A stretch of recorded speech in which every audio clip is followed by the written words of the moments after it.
Hello everyone, good morning. Welcome to ISC Geography Class 11. Today we'll continue Chapter 32 Climate Change. The pages that we are going to study today are page number 445 to page number 448. The objectives done on day 2 are evidences for climate change, consequences of climate change. The objectives that we are going to study today is consequences of climate change. First of all, let us go through the technical terms that are coming in today's class. The first term is permafrost, a region which is permanently covered by ice and snow, example Antarctica. Desertification, the process by which fertile land becomes desert, typically as a result of drought, deforestation or inappropriate agriculture. Nearly 1/5 of the world's land is threatened with desertification. Precipitation, the process by which condensed water fall on the earth's surface in the form of rain, snow, hail, etc. Natural vegetation, it refers to a plant community which has grown naturally without human aid or without human intervention and has been left undisturbed by humans for a long time. Tourism, tourism is travel for pleasure or business. Also, the theory and practice of touring, the business of attracting, accommodating and entertaining tourists. National parks. A national park is a large area of land which is protected by the government because of its natural beauty, plants or animals, and which the public can usually visit. Greenhouse effect, the process in which gases like carbon dioxide, methane, water vapor absorbs the solar radiation and terrestrial radiation, resulting in global warming. Global warming, the phenomena of rising average air temperatures near Earth's surface over the past 100 to 200 years. Drainage system, patterns formed by streams, rivers and lakes in a drainage basin. Icebergs, a large floating mass of ice detached from a glacier or ice sheet and carried out into the sea. Ice shelves, a floating sheet of ice permanently attached to a landmass.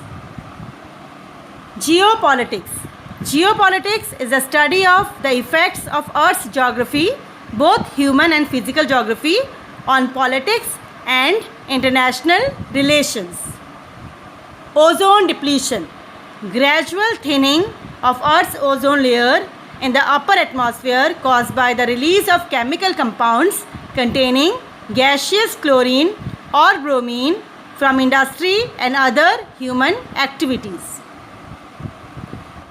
In the last class, we have discussed the consequences of climate change. We discussed melting of Earth's ice and shrinking of ice sheets, floods and droughts, sea level changes, atmospheric circulation and changes in the direction of ocean currents, spread of tropical diseases, change in plant and animal life, northward movement of intertropical convergence zone, that is ITCZ, increase in tropical cyclones, cloud cover and storms. Today we will study the other consequences. They are northern hemisphere melting of permafrost, change in patterns of precipitation, change in natural vegetation and soil belts, change in cropping pattern and crop yields, reduction in soil moisture, expansion of deserts and more desertification, effect on food supply, effect on tourism, effect on national parks and natural reserves, impact on international trade, climate change and geopolitics, and at last, ozone depletion. First of all, we'll discuss the effect of climate change in the northern hemisphere's melting of permafrost.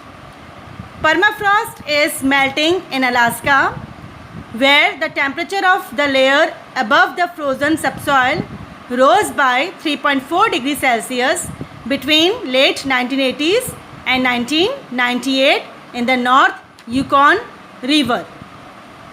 South of the Yukon River, permafrost warmed between 0.6 degrees Celsius and 1.5 degrees Celsius. You can see River Yukon in this map, which is flowing through Alaska to Canada.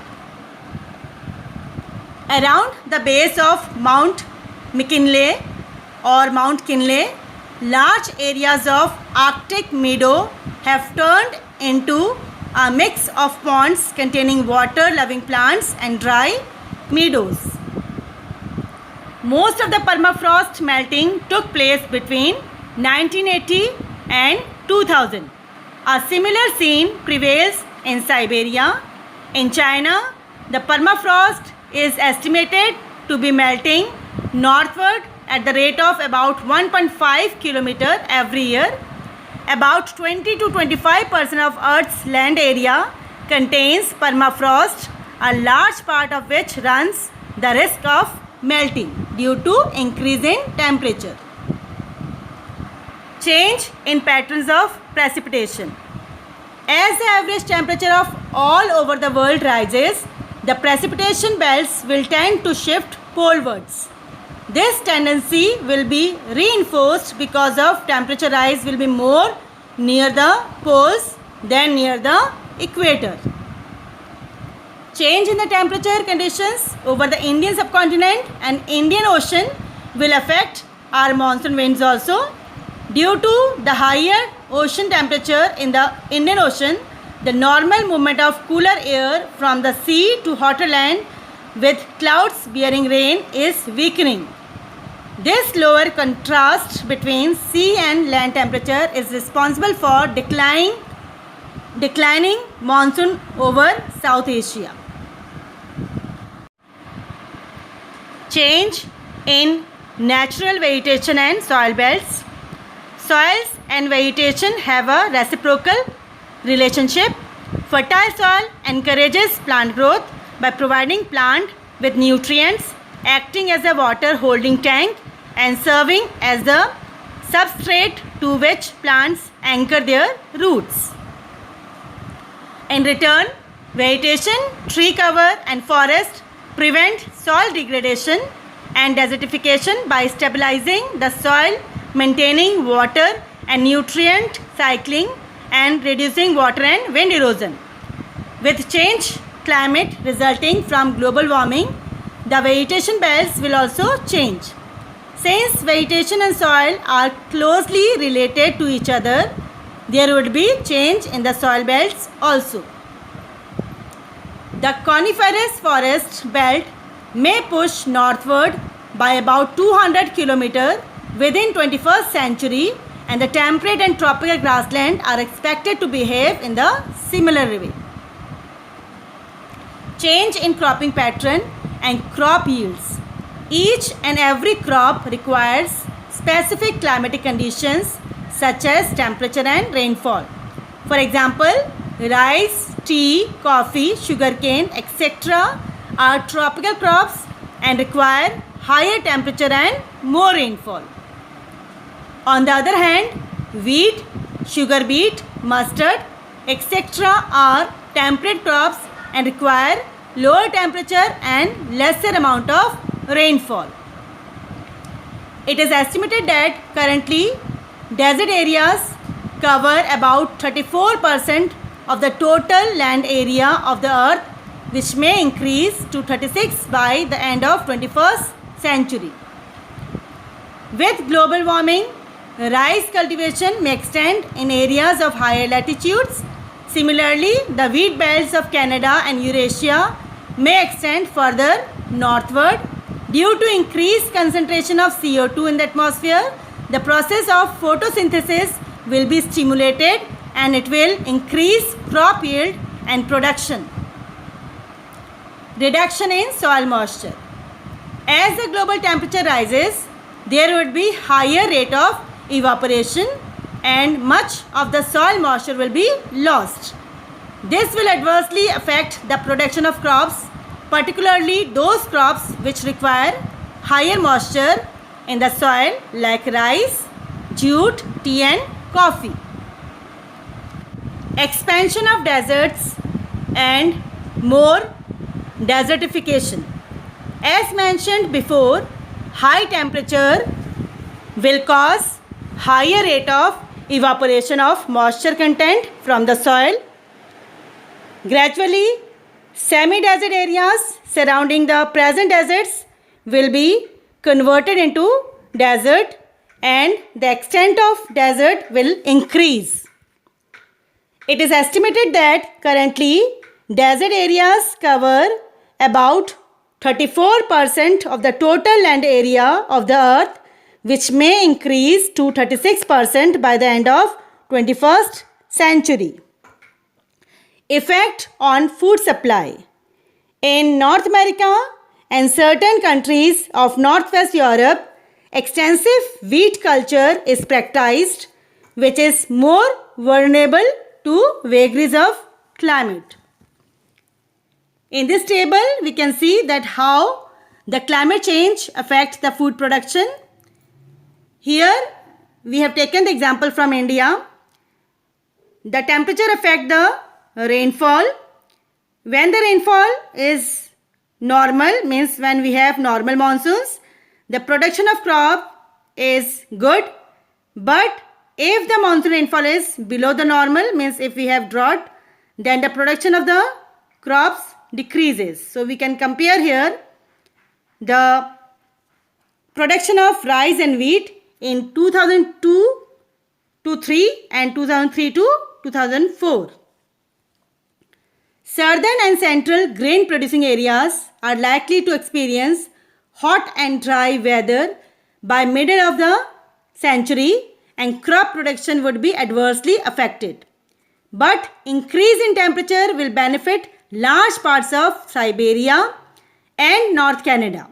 We can see in this map, they will have sufficient heat and larger number of frost-free days for the proper growth of crops. So here the area under crop will increase. According to R.K. Pachauri, chairperson of Intergovernmental Panel on Climate Change, the estimated rise of 0.5 degrees Celsius in winter temperature could cause a 0.45 tons per hectare fall in wheat production. Similarly, the production of other crops too will see a substantial fall.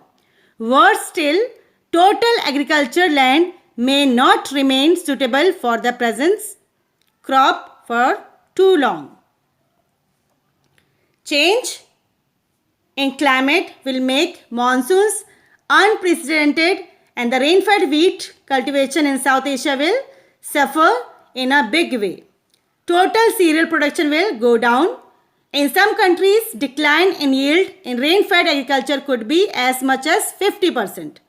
In this bar diagram, we can see that some cereal crops and even other crops, their production is declining due to climate change. Effect on tourism. Tourism is going to be adversely affected by global warming.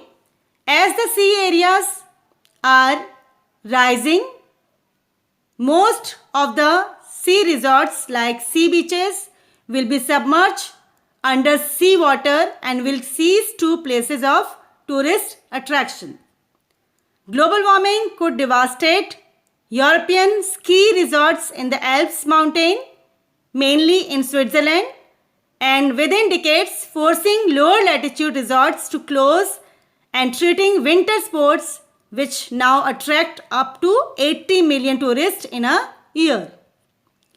Similar could be the face of Gulmarg and Pahalgam in Jammu and Kashmir. Effect of climate change on national parks and natural reserves. The existing national parks and natural reserves may move to higher latitudes in both the hemisphere if the temperature and precipitation regimes change with global warming. Impact on international trade. As a general rule, a country exports its surplus produce and the needy countries import its goods. The same rule applies to agricultural product also. If the Siberian region of Russia experiences rise in temperature and becomes fit to grow more crops, Russia may become a surplus country with the respect of food production and dairy products. Same may happen to Canada, Japan, Finland, Norway, Sweden, Argentina and Chile. Such a situation is likely to affect international trade to a greater extent. Climate change and geopolitics. Hans Island in the Arctic is very small, but it's so much in demand these days that Canada and Denmark have stake claim to it. The reason is race for oil, fish, diamonds and shipping routes accelerated by global warming on the Earth's frozen north. The US Geological Survey estimates that the Arctic has as much as 25% of the world's undiscovered oil and gas. Recent studies say it will take 10 to 15 years for the Arctic ice to melt, and the US, Canada, Russia, Denmark and Norway have been rushing to stake claim in the Arctic for all these natural resources. Moscow sees the potential of minerals approaching $2 trillion. The oil and gas resources of this area will bring a big geopolitical focus. According to Arctic Climate Impact Assessment, global warming can open the North Pole region for easy navigation for 5 months that could cut sailing time from Germany to Alaska by 60% going through the Russia's Arctic instead of Panama Canal due to climate change. Norway and Russia have issues in the Barents Sea. The USA and Canada over rights to Northwest Passage and even Alaska and Canada's Yukon province over their offshore boundary. Russian and Norwegian fishermen are reported to be catching salmon much farther north than the normal. Ozone depletion. Ozone depletion and ozone hole we have already discussed in chapter 17. It was a full topic in that chapter. Please refer to the given school link of chapter 17 for the same. With this, we complete our today's topic. Even the chapter is completed. Hope that you have understood the topic and the chapter properly. Your homework is to go through the exercises given on page 449. You have to solve and learn exercise number 2, question number 5. Establish the relationship between global warming and spread of deserts. Question number 6. What is impact of global warming on tourism? Exercise 3, long answer type questions. Question number 5. Climate change can have serious consequences with respect to agricultural production and food supply. Illustrate the statement with examples. Children, you also have to write the answers of a few questions in your fair copy. The questions are: mention some consequences of climate change. Explain how climate change is affecting the permafrost of the northern hemisphere. Explain how climate change is affecting the natural vegetation and soil belts. Write a note on changing cropping pattern and crop yields. Write a note on expansion of deserts and more desertification. How does climate change affect food supply?